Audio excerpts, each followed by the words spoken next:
मंदिर हैं उन्हें तो मंदिर के रूप में स्वीकार करना ही चाहिए सबको। और मंदिर को मंदिर कहने में बुराई क्या है? यदि आपने मंदिर तोड़ करके कुछ और बनाया है तो ये तो आपकी समझदारी है कि आप उसे वापस करें, कहें कि भाई साहब ये आपका मंदिर था, अब हम आपको दे रहे हैं, आप इसे स्वीकार करें। हम सनातनियों को मिलजुल करके संगठित होकर के रहना चाहिए। जहाँ सुमति तहाँ संपत्ति नाना, जहाँ कुमति तहाँ विपत्ति निदाना।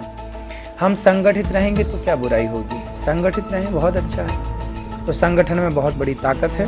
हिंदू को तो नेता बनना ही चाहिए। यदि अच्छे लोग नेता बने तो क्या बुराई है?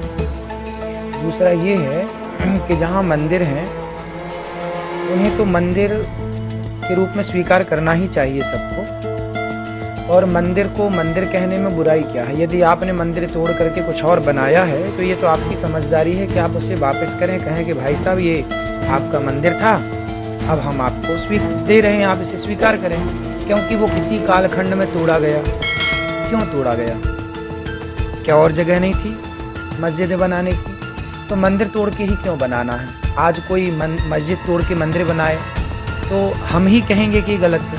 हम किसी मस्जिद को तोड़ करके मंदिर नहीं बनाना चाहते, लेकिन यदि मंदिरों को तोड़ के मस्जिदें बनाई गई हैं तो मंदिर की वापसी होनी चाहिए, यही धर्म है।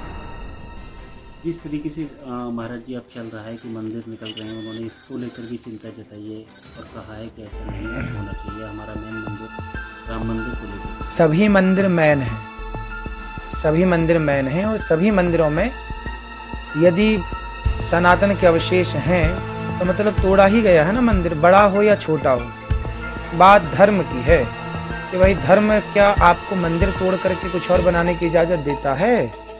तो भाई जब आज मिल रहे हैं तो उन्हें मंदिर के रूप में स्वीकार करना यही धर्म है। महाराज जी बांग्लादेश में भी अभी कई मंदिरों और काफ़ी अब तक 2200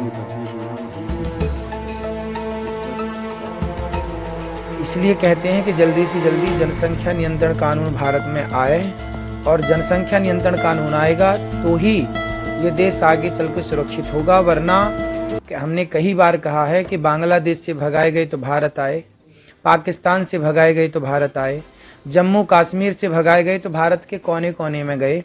जिस दिन भारत से भगाए जाओगे कहाँ जाओगे? इसलिए जनसंख्या नियंत्रण बहुत आवश्यक है और इस पर सरकार को बहुत ध्यान देना चाहिए।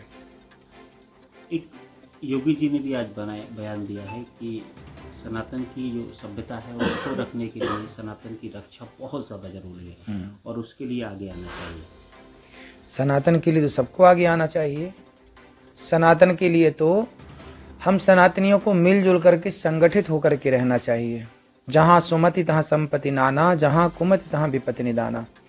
हम संगठित रहेंगे तो क्या बुराई होगी? संगठित रहें, बहुत अच्छा है। तो संगठन में बहुत बड़ी ताकत है। संगठित रहना ही चाहिए सबको। सनातनी संगठित होते तो इतने लंबे समय तक भारत गुलाम ना होता मुगलों का और अंग्रेजों का। गुलामी का सबसे बड़ा कारण था अंग्रेजों ने नारा ही दिया, फूट डालो शासन करो। यदि आपने आपस में लड़ाई ना की होती, झगड़ा ना किया होता तो क्या मजाल कि आपको कोई गुलाम बनाता। इसलिए सनातनियों को जातवाद मिटा करके, छुआछूत मिटा करके, जातियां बनी थी व्यवस्था के लिए, तो व्यवस्था के लिए जातियां ठीक हैं, लेकिन छुआछूत के लिए जातियां ठीक नहीं हैं। छुआछूत को मिटाओ और प्रेम से सनातनियों मिलजुल करके रहोगे तो भला होगा हम सबका। जिस तरीके से मंदिरों का चल रहा है और सनातन के लिए आपको क्या कहना है? देखो, सबसे बड़ी बात है कि हम अपने मन को ही मंदिर बनाएं और अपने राष्ट्र को, हमारा देश सनातन है, प्राचीन है। सनातन धर्म ही इस देश की जान है और शान है। इसलिए हम तो कहते हैं कि गुरुकुलों की स्थापना हो। यदि भारत को बढ़िया विकसित देखना चाहते हैं तो राम के ज़माने में, कृष्ण के ज़माने में भारत इतना विकसित था कि उड़ने वाले विमान उस दौरान थे। आज की जो विकास, आज का जो विकास है, इससे कई गुना विकसित राम के और कृष्ण के ज़माने में यह देश था। वो क्यों था? क्योंकि उस ज़माने में गुरुकुल थे। गुरुकुल थे और गुरुकुलों में हमारे ऋषि मुनि जो रिसर्च करके विद्या अर्जित करते थे, वो रिसर्च की हुई विद्या को बच्चों तक पहुंचाते थे और विद्या का कोई शुल्क नहीं था।